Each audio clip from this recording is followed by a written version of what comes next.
Hello, everyone. This is Nathan, and this is my take. You know what has me angry? The college football playoffs. Now, you already heard me rant and bitch about how unfair the most recent college football playoff poll was, but you didn't really hear me lay out my alternative to the present system. The present system of four teams just isn't enough. Let's be honest with ourselves. Four-team playoff is more of a compromise between those that wanted a true playoff and those that wanted to stay in the BCS system. It's not a true playoff. It never was intended to be. It's merely a compromise. And I don't think, as college football fans, you've been waiting decades to get a proper playoff system, should content ourselves with this present situation.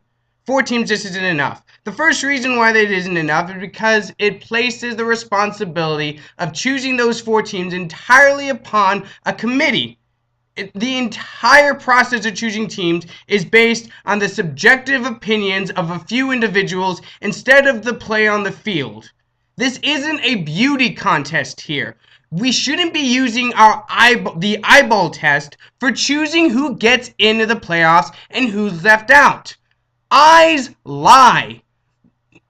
Not too long ago, we had an undefeated New England Patriot team go down in the Super Bowl to a New York Giants team that they had beaten in the regular season already. If we had had the college football system, the Giants wouldn't have even been in there, and New England would have been crowned the national champions. See, the whole reason for a playoff is to decide who the best team is. You can't decide beforehand who the best teams are. That's what a playoff exists for. If you're not going to allow the playoff to decide who the best team is, then there's no point of a playoff. There really was never a point of a playoff. So what's a better system than what we have now? Well, the first thing you got to do to fix the current system is to expand the playoff from 4 to 8. Eight's a perfect number. It's not too high, it's not too low. That's in just enough teams where we have legitimate shots and arguments to be national champions. Another thing that 8 teams allows you to do is give automatic bids to conference champions. Now, that's the important part. That's just as important as expanding the playoff to 8 teams. Don't just go by who you think are the best 8 teams out there. You need to go with who are the most deserving teams, and those are going to be your conference champions. The ACC, SEC, Big 10, Big 12, and Pac-12, all those conferences need to get automatic bids. Secondly, the committee still has a role here. The committee needs to be allowed to pick 3 wildcard teams. Now, I don't care what standard the committee would use to pick the 3 wildcards. Personally, I would give special consideration to division winners. So Ohio State and Missouri from last year would get special consideration. Missouri would get a higher bid, in my opinion, than Alabama because Missouri won their division. Again, going to the most deserving teams in any given season rather than just those that you think are the best.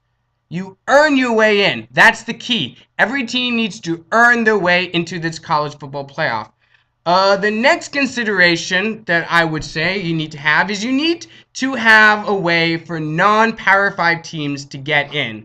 Now, I've already laid out a way for every Power 5 team to get into the playoffs. Win your conference and you're in. Period. Now, how do non-Power 5 teams get in? Well, here's my proposal, and really this is the most up to debate thing in this whole argument. You know, conference champions and 8 teams, those have to be in place, in my opinion, for a college football playoff to be legitimate. This you can tweak with a bit, but here's my proposal. If you're a non-Power 5 school, you need to have a victory over 2 Power 5 schools in your schedule. I get that you have to play your conference, and your conference is probably going to suck. Sorry, Boise State. Sorry, Marshall. But your conferences suck. It's a fact of life. So you're going to have to schedule at least 2 Power 5 teams or beat one top 15 Power 5 team. Now, that's not always easy to do because these schedules are done years and years in advance. So that you can do some tweaking to a system like that. But the point is that you have to have some kind of way for non-Power 5 teams to earn a way into the playoff instead of relying entirely upon a committee to choose them. Because let's face it, that's never going to happen. I don't think the College Football Committee is ever going to choose a non-Power 5 team, even if they would deserve a spot in there. So that would be my proposal for them. And Notre Dame and independent schools, they need to abide by the same standard. The only way that I think that Notre Dame and independent schools should be able to get into the playoffs automatically would to go undefeated.